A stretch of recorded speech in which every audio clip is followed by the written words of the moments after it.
Bom dia, amados irmãos e irmãs. A graça e a paz em nome do nosso Senhor Jesus. É uma honra estar novamente entre vocês para poder compartilhar a palavra de Deus. E diante da leitura bíblica e da palavra, gostaria de fazer uma oração junto com vocês, pode ser? Paizinho, assim nos colocamos diante da Tua palavra, pedimos que venha sobre nós, sobre nossos corações, e nos ajude, ó Pai. Teu Santo Espírito consiga encontrar corações como terra boa para receber a Tua palavra, a Tua semente.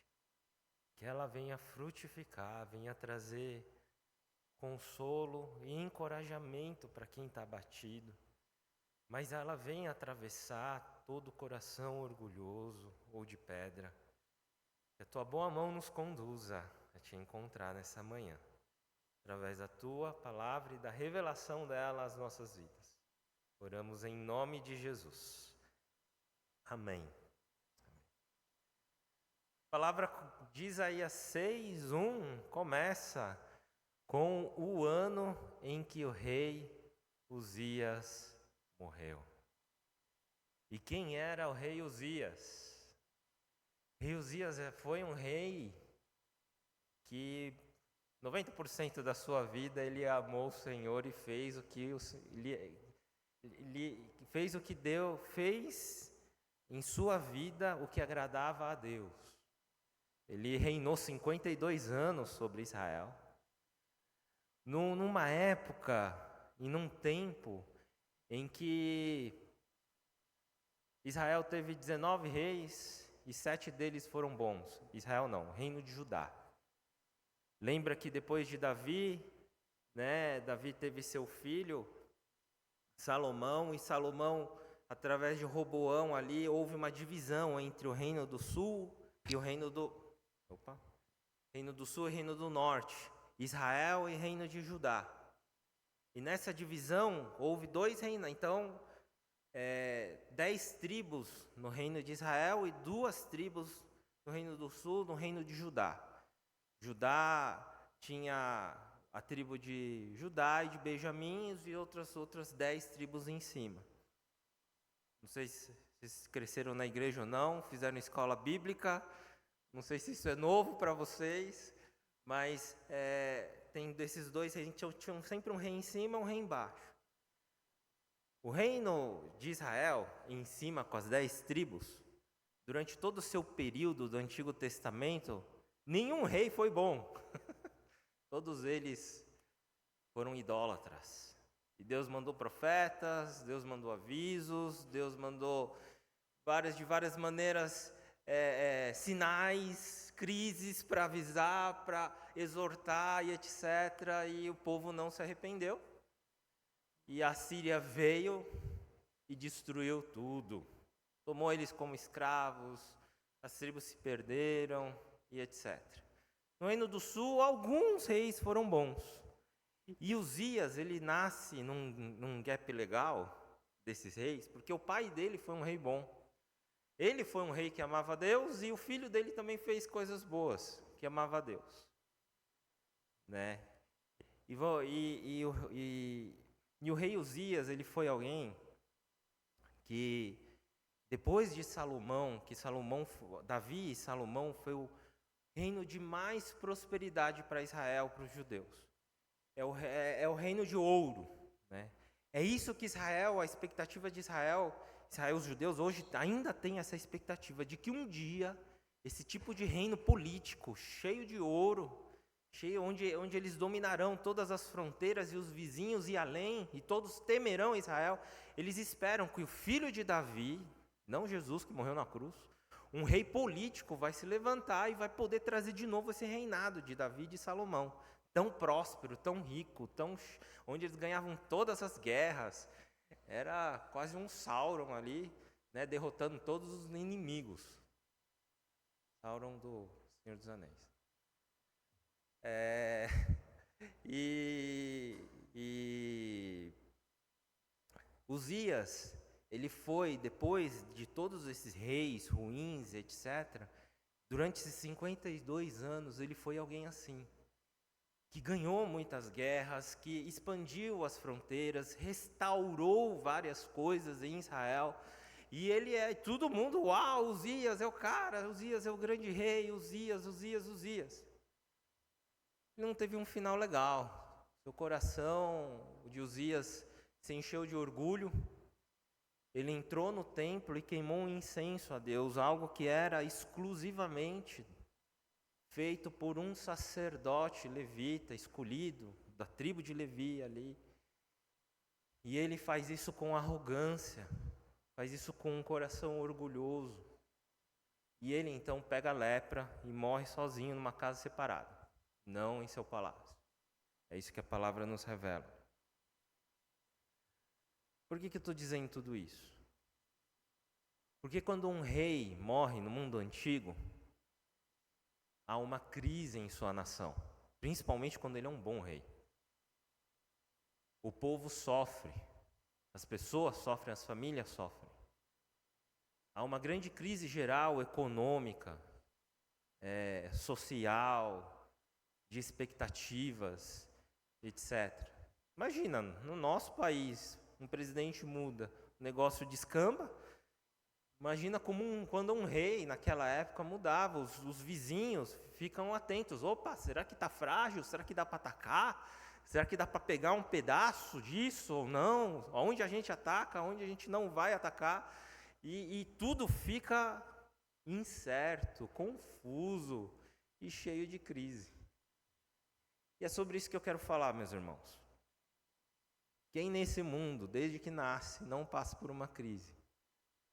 Crises intensas, sejam elas políticas, que envolvem o nosso governo ou não, que envolvem o nosso financeiro ou não, que envolvem nossos relacionamentos, que envolvem a nossa igreja. Pois eu acredito que essa igreja tenha crises também, ou não? Pois bem, eu aprendi que se um dia você encontrar uma igreja sem crise, deixa ela lá, não entra nela, tá? Porque a partir que você entrar, vai começar a ter crise. Não tem igreja perfeita, não tem relacionamento perfeito, não tem governo perfeito, não tem governantes perfeitos, não tem trabalho perfeito, não tem ministério perfeito, não existem pessoas perfeitas, e por causa dessa imperfeição e por causa do pecado, nós vivemos crises. Nós vivemos problemas, às vezes mais intensos, outros mais leves, mas constantemente vivemos muitas vezes crises. Há tempos de paz, há tempos de guerra, há tempos de nossa cabeça, de a gente dar vontade de fugir, não querer saber mais de nada. Há tempos e tempos, mas em todos eles,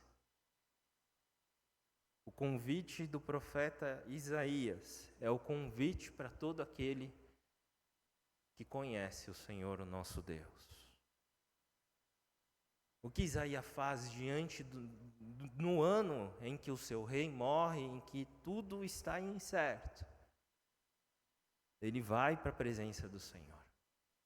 Ele vai buscar a face de Deus, ele vai orar. Ele vai buscar a Deus. E esse é o primeiro desafio.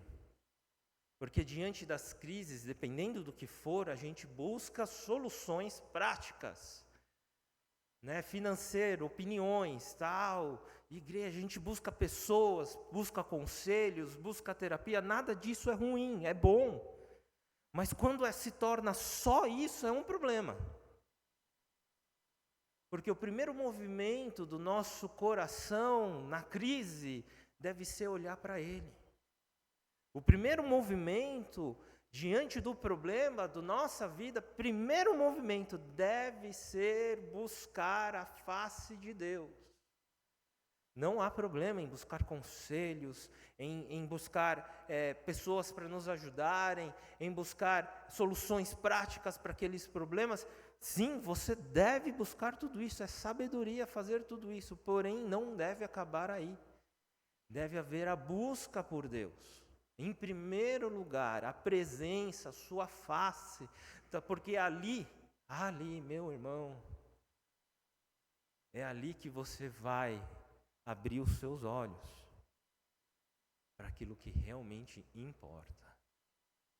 Porque o motivo de toda a crise, talvez, não é toda, mas talvez, seja justamente para te chamar, para você estar diante da face dele, diante daquilo que ele deseja que você perceba, para te salvar de algo que está ali te matando.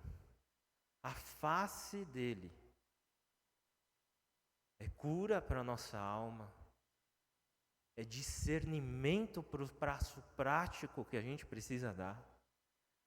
A face dele é revelação de Deus. Não para solucionar os problemas, às vezes sim. Mas como crente, há alguns anos, na caminhada com ele, toda vez que oro, meu Deus, essa pessoa é tão difícil. Você colocou essa desgraça na minha vida. Toda semana. Ó Deus, faz essa pessoa mudar de igreja, mudar de empresa, mudar de não sei o quê. Ó Pai, me ajuda. Sempre o que acontece nessas orações é que ele me muda para aguentar a pessoa. Ele não muda a pessoa. Não muda a pessoa. Quem de vocês que é casado conseguiu mudar seu marido ou sua esposa? Me diz aí. Não consegue não, meu irmão. Minha irmã, por mais que você fale, ô marido, para de colocar essa toalha molhada em cima da cama. Não adianta. Ele vai escolher aquele dia mal, que você está bem estressado ou estressado, e vai colocar aquela toalha lá. Assim. Parece ser de propósito. Mas não é não. Ainda bem que minha esposa não está aqui. Falando da minha esposa, eles ficaram em casa, porque o culto lá, porque meu carro está na oficina, meu carro é de 7 lugares, eu tenho 4 filhas, né? Aí eu peguei um carro emprestado de 5 lugares e vim para cá. Não cabia todo mundo, né? Então, para evitar com um carro de um amigo tomar uma multa no meio do caminho, ou até você ter o carro apreendido, a gente deixou a família em casa e eu vim só, né? E diante disso, diante do trono de Deus, diante da face do Pai, nós conseguimos, então, ver o verdadeiro problema e conseguir capacidades para enfrentar o problema. Ou ele muda o problema, ou ele te muda para aguentar o problema. Alguma coisa vai acontecer, meu irmão. Minha irmã. Por isso, buscar a Deus na crise é o desejo do Pai. Às vezes é um motivo da crise. Às vezes, não sempre. E Deus deseja que o busquemos. Esse é o primeiro e grande ponto desse texto. O que acontece é o seguinte, é um vislumbre. E aí, eu quero que você use sua imaginação do que está acontecendo aqui. Ele estava sentado em um trono alto, e a borda do seu manto enchia. Então ele diz, eu vi o Senhor. Ele estava sentado num trono alto, a borda do seu manto enchia o templo, acima dele havia serafins, cada um com 6 asas. Com 2 asas cobriam o rosto, com 2 asas cobriam os pés, e com 2 asas voavam. Diziam em alta voz uns aos outros, Santo, Santo, Santo é o Senhor dos exércitos, toda a terra está cheia da sua glória. Suas vozes sacudiam o templo até o alicerce, e todo o edifício estava cheio de fumaça. Que vislumbre! Num mundo onde existiam muitos e muitos tronos, Isaías viu um trono mais alto, um consolo para a tua alma. Como se Deus falasse para Isaías, tudo bem, o rei Uzias foi recolhido,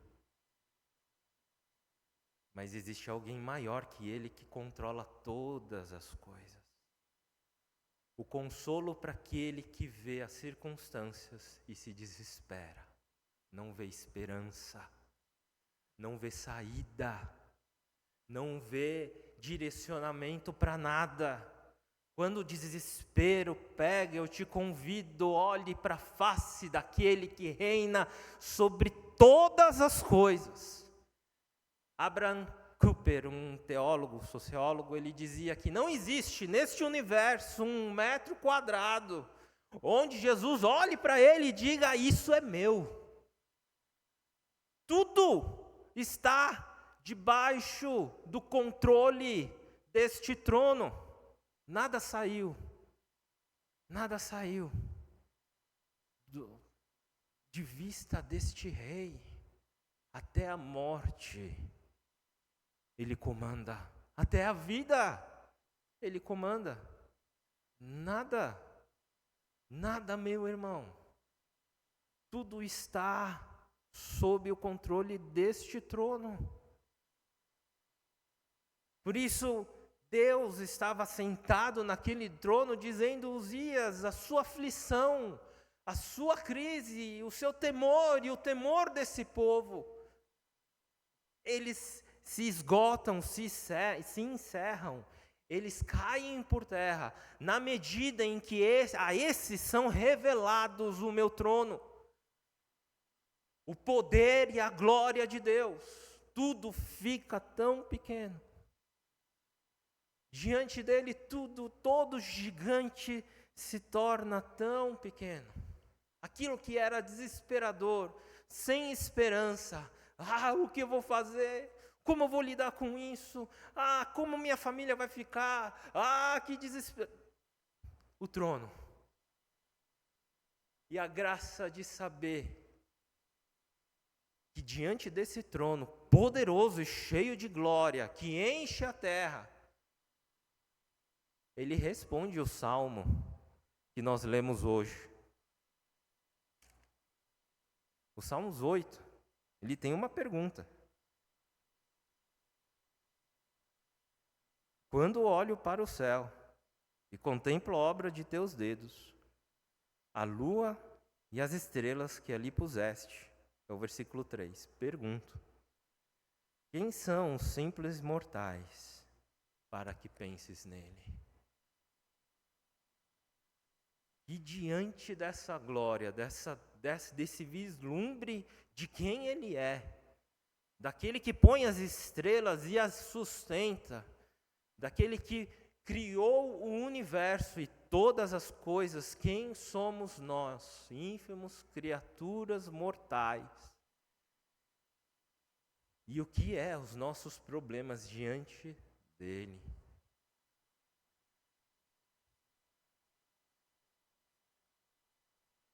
Então vem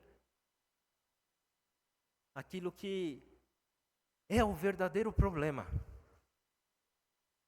Diante da glória dele, o profeta percebe que não é a invasão dos vizinhos, não é a guerra, não é nem a morte, não é o problema financeiro, não é o problema... Não, tudo isso ele pode resolver.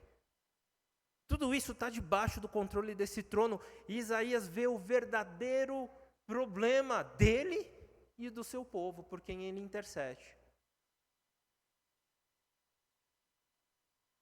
Estou perdido. É o meu fim. Pois sou um homem de lábios impuros. E vivo no meio de pessoas de lábios impuros. Meus olhos, porém, viram o Rei, o Senhor dos Exércitos.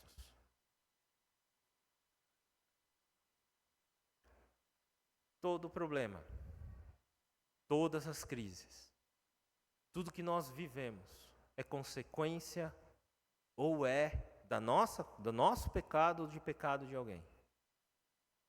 Mas é sobre o pecado. Todos eles.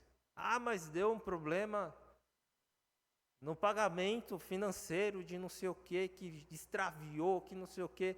É um problema logístico, é um problema... Ele vai envolver o pecado, vai envolver pessoas, vai envolver sempre envolve o pecado.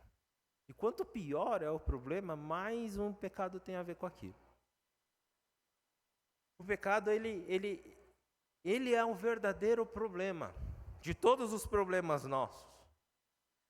Mas a gente custa perceber isso. Vocês lembram do encontro da mulher que tinha 5 maridos lá no poço com Jesus? E ela estava querendo matar a sua sede com a água do poço. E Jesus estava falando para ela sobre outro problema. O verdadeiro problema não é nem a sua sede física. Mulher, o seu problema é que você não tem água viva. Essa água viva que você precisa é da face do Senhor que nós precisamos, mas para primeiro reconhecer quem Ele é e tua face, a primeira coisa que nós, como mortais, como seres humanos que vivem em meio ao pecado, quando entramos diante do Senhor, quando entramos na sua presença e diante do Senhor nós vislumbramos a sua beleza, a primeira coisa que nós percebemos em sua presença, desde Gênesis a Apocalipse, todo homem de Deus, toda pessoa que tem um encontro com Ele, a primeira coisa que eles percebem com a sua glória é: eu vou morrer porque eu sou pecador. E Ele é muito santo. Eu vou morrer porque eu estou cheio de pecado. Eis aí o verdadeiro problema. Um problema de arrependimento, de coração da nossa parte diante dEle. Um problema de que Ele necessita nos perdoar, porque Ele é o ofendido. O verdadeiro problema está na ofensa a Ele. Está no nosso amor pelo pecado, está no nosso desejo pelo pecado, está no nosso anseio pelo pecado, e está no nosso coração. E é por isso que muitas vezes, de tantas vezes que eu orei, Deus muda minha esposa, muda esse meu irmão, muda essa minha irmã, Deus mudava a mim. Porque nessas orações eu percebia que o verdadeiro errado não era nem eles, era eu. E o verdadeiro problema nem era minha esposa, era eu. É só diante dele que a gente consegue abaixar o orgulho nesse ponto, porque até então a gente se acha melhor que todo mundo, eu me acho melhor que todos. E eu fico orando, Deus muda outro, sendo que, na verdade, sou eu. O meu orgulho, o meu desejo pelo pecado, o meu desejo pelas coisas do meu jeito, da minha maneira, e etc. E assim só a face do Pai é capaz de revelar o pecado no meu coração. E de revelar que é eu que preciso de perdão. É eu que preciso dele.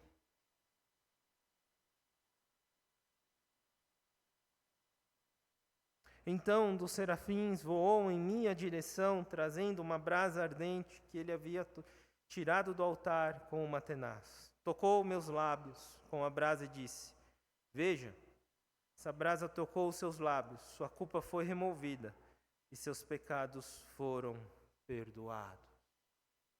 Diante da confissão de Isaías, Deus perdoa o seu profeta.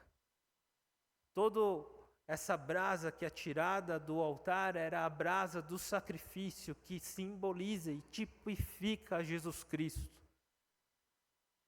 A resposta do Salmo 8, que Deus é esse tão grandioso, tão magnífico, quando contemplo suas estrelas, tudo que ele faz é tão glorioso, é tão magnífico. Quem somos nós, meros mortais, para receber a tua atenção? A resposta dele é ter se tornado carne e osso, vindo em nosso meio, sumido no madeiro e em nosso lugar, tomado nossos pecados, o verdadeiro problema da nossa vida, sobre si, para que nós pudéssemos ter o teu perdão. É por causa de Cristo Jesus. Diante da crise, nós temos esperança. É por causa de Cristo Jesus que diante da crise você pode olhar para a eternidade quando tudo está ruim e dizer: este não é o meu lugar mesmo. As coisas daqui não devem estar tão confortáveis que você queira estar aqui. O pecado é uma lembrança que nós não pertencemos. Nós somos peregrinos. As crises são uma lembrança de que não pertencemos a este lugar.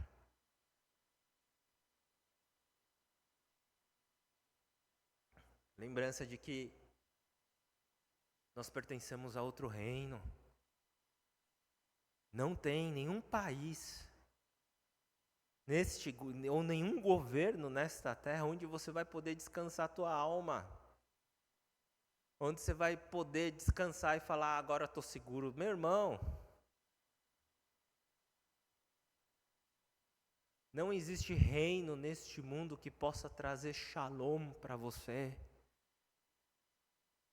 a não ser Jesus Cristo. Ele e o seu reino podem trazer a segurança, o shalom, a paz, que excede todo entendimento. Diante das crises, diante da dor, diante dos problemas, Jesus Cristo se revela. C.S. Lewis dizia que a dor era um megafone de Deus para este mundo surdo, para Ele. Meus irmãos, minhas irmãs, se você está em sofrimento, se você está passando por uma crise, um problema, se você ainda não o buscou, se atente a Ele. Por tantas vezes Ele arranca nossas muletas, a força, para que a gente pare de depender de pessoas e deste mundo, para que a gente dependa dEle. A gente faz orações absurdas, a gente canta canções absurdas e depois não se lembra. A gente fala para Deus: Deus, me ajuda a confiar no Senhor. Me ajuda. Que oração é essa, meu irmão? Você está pedindo por problema. Está pedindo para Deus arrancar aquilo que você tem confiado. Você tem confiado em dinheiro? Isso tem sido sua segurança? Você está pedindo para Deus, para Ele te ajudar a te confiar mais nele? Ele vai tirar seu dinheiro. Quais são suas muletas? Naquilo que você mais confia? E você ora e canta: Deus, me ajuda a confiar mais no Senhor. Me ajuda a te amar mais. Me ajuda a te tornar o centro da minha vida. Tudo isso é pedir para Deus fazer. E trazer crise para a tua vida, como Ele trouxe várias vezes para a minha. E depois eu lembrava: puxa, eu orei isso, mano. Eu pedi para Deus isso. E Ele escuta nossas orações. Ele é Deus vivo. E meu irmão, eu não estou te desencorajando a orar, eu estou te encorajando a permanecer, a se alegrar com o sofrimento e o cuidado dEle. Ele disciplina quem ama. Ele traz as crises porque Ele ama a gente. O abandono de Deus é justamente quando não dá tudo certo. Quando está dando tudo certo, não acontece mais nada de errado. Você faz o pecado, eu roubo, não sou pego, faço tudo errado, está tudo certo, ninguém descobriu. É aí que Deus te abandonou, meu irmão. Porque é Ele te dizendo: vai viver então aquilo que você quer viver, vai. Toma, vai viver. E daqui a pouquinho você está... As crises são indícios de que é Ele tratando o nosso coração, nossa vida, nossos ídolos, nossos maus caminhos. Também não estou dizendo que todo problema é consequência. Por exemplo, eu pequei, então significa que Ele vai me castigar e vai... Não, Ele não é assim. Ele é longânimo e demora até realmente ficar irado. A palavra nos diz que Ele nos trata como um filho. E como um filho, Ele toma cuidado, ó, vai por aqui, vai por ali, e nos direciona. E por diversas vezes nos disciplina.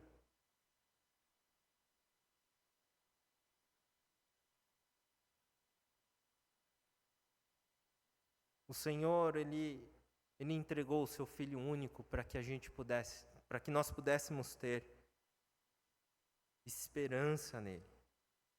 Pudéssemos esperançar mesmo diante da crise, mesmo diante dos problemas. E isso é fantástico. Eu tinha um adolescente lá na Casa Elohim que ele foi o acolhido mais longo lá. E viveu conosco por... Eu devo ter contado já essa história, mas vou contar de novo. Eu não sei se eu contei. Ele viveu conosco por 8 anos, desde os 9 anos de idade até os 17. E ele tinha uma grande esperança de ter uma família. Desde que ele conheceu a Deus, ele orava, pedindo todos os dias: Deus, me dá uma família, não quero morar no abrigo. Deus, me dá uma família. Ele fugia por várias vezes, etc. E por várias vezes ele pediu para mim e para a Shelly para a gente adotar ele. E era difícil. Porque, por mais que a gente quisesse fazer alguma coisa, a gente tinha 4 filhas pequenas e ele era grande. Isso era um problema e desaconselhável a fazer. Mas como explicar isso para ele, né? Ele com aquela angústia toda. Eu sei que Deus usou muito ele para me moldar e para aprender sobre uma criança vulnerável. Nos seus 17 anos, 2 meses antes de ele se batizar, ele teve uma crise bem forte. Uma crise onde ele queria tirar a própria vida, ele corre para a cozinha, ele pega uma faca, ele quer cortar a garganta. Eu vou para cima dele, seguro ele, mobilizo ele no chão, né? Vem mais 2 tios para segurar ele. E por 3 horas, meus irmãos, 3 horas, eu fiquei em cima dele, segurando ele e ele se debatendo com toda a sua força. Chorando e dizendo que eu não quero viver. Não quero viver essa vida. Porque ele sabia, o tempo estava se encurtando. Né? Ele tinha passado por várias rejeições de outras famílias. Ele tentou ser adotado, acolhido, etc. E ele estava ali desesperado. Ele não aceitava nenhum trabalho. Porque ele sabia que se aceitasse um trabalho, é como se ele tivesse que viver sozinho depois. Ele tinha que trabalhar e viver sozinho. Ele não queria viver sozinho. Ele queria uma família. Ele falou: não aceito isso, eu vou me matar. E ficou 3 horas. Era das 4 da tarde até umas 7 e pouco. A gente chamou a SAMU. Porque nessas horas a gente chama a SAMU e faz contenção química. Né? Dá injeção. Ele é levado para o hospital. Mas a SAMU esse dia não chegava. A gente ligou às 4 e 3 horas depois eles não chegaram. E a gente ficou lá em cima dele, conversando com ele 3 horas. Eu desacreditei que ele tinha tanta força para fazer aquilo. Né? Ele é magro. E eu, mais um tio e uma tia em cima dele. Eu me lembro de ter ficado 3 dias com o corpo doído. Tanta força que eu fiz para segurar esse menino. Não, ele não estava endemoniado. Ele estava apenas em uma crise. No final das 3 horas, quando ele começa a se acalmar e começa a ouvir o que a gente está falando, porque até então ele estava debaixo daquela crise, de todas as coisas que a gente falou muita coisa para ele. Eu não sei porquê, mas a gente é crente, é missionário, mas vai lembrar de falar isso depois de 3 horas, né? Jesus tem misericórdia de mim. Eu falei para ele, eu reexpliquei para ele o evangelho, que ele havia ouvido tantas vezes. Michael, Jesus morreu por você. E porque ele morreu, você tem esperança. E você pode ter esperança em Jesus Cristo. Porque não é uma família que vai tirar essa angústia do seu coração, meu irmão. Não adianta, você vai para a família, por mais que você seja adotado e vá para uma família, você vai estar angustiado assim, porque não há nada nessa terra que pode aplacar essa angústia. Esse desejo por atenção, por amor, por pertencimento está em Cristo.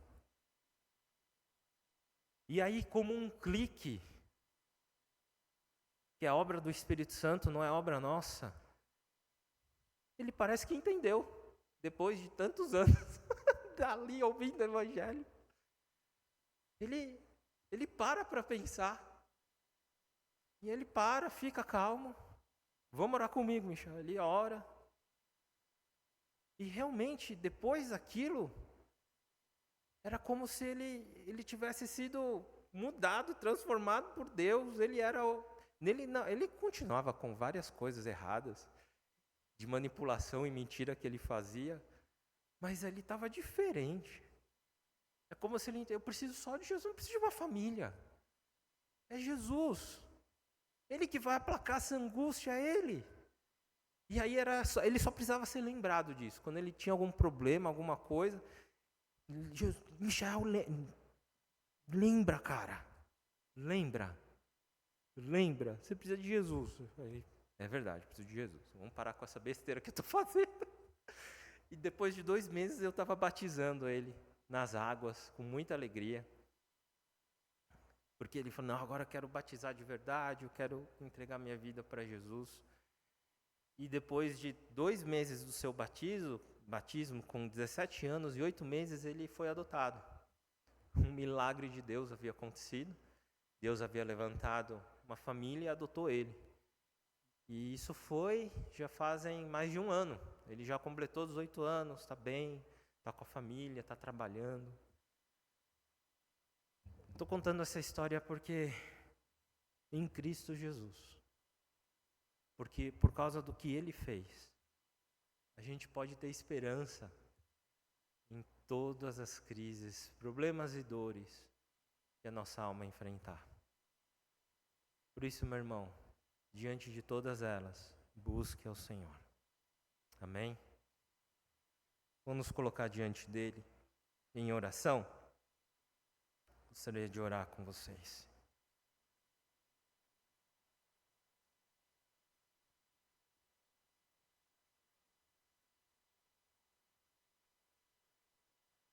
Coloque diante do Senhor a palavra que foi anunciada, pregada, e você possa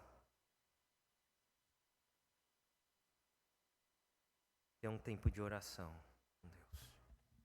Sim.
Mas e assim nos colocamos diante do Senhor.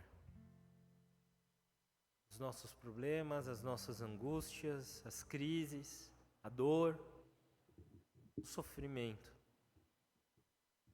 pedindo a Ti, ó Pai, que nos ajude a ter um vislumbre do Teu trono e da Tua cruz. E neste vislumbre, na beleza do Teu Evangelho, descansar as nossas almas. Confiar no Senhor. Confiar de que o Senhor é bom e tem o controle de todas as coisas. Assim nos capacita a enxergar o verdadeiro problema de tudo isso, que é o pecado. Nos capacita a enfrentar o problema, nos capacita a nos arrependermos de nossos pecados que fazem parte do problema. Nos ajuda, Pai. Nos ajuda, Deus, nos ajuda nessa jornada, pois precisamos de Ti, precisamos do Senhor. Assim vem sobre cada um de nós, Espírito Santo de Deus. Nos leva a um verdadeiro arrependimento, muda a direção de nossa vida e nos ajuda a ter segurança, amor, anseio pela Tua face. Que na beleza do Teu Evangelho sejamos encorajados, exortados, edificados, consolados, abatidos. Ó Pai, se nosso orgulho, ó Pai, nos impede, nos ajuda, Espírito Santo de Deus, a olhar para a Tua cruz e nos humilharmos diante de Ti e nos achegarmos ao Senhor em arrependimento. Assim nos levar, ó Pai, a esse lugar que é a Tua presença. Que em Ti podemos ter satisfação. Que a nossa alma se deleite no Senhor. Encontre alegria, encontre satisfação, encontre shalom, meio ao turbilhão de problemas que estamos ou podemos estar vivendo. E em Ti podemos encontrar paz para a nossa alma, aflita e angustiada. Pois nada neste mundo pode saciar a nossa angústia, a nossa sede. Só o Senhor pode. Sim, vem sobre nós. Nós Te pedimos, a Te suplicamos. E oramos em nome de Jesus. Amém.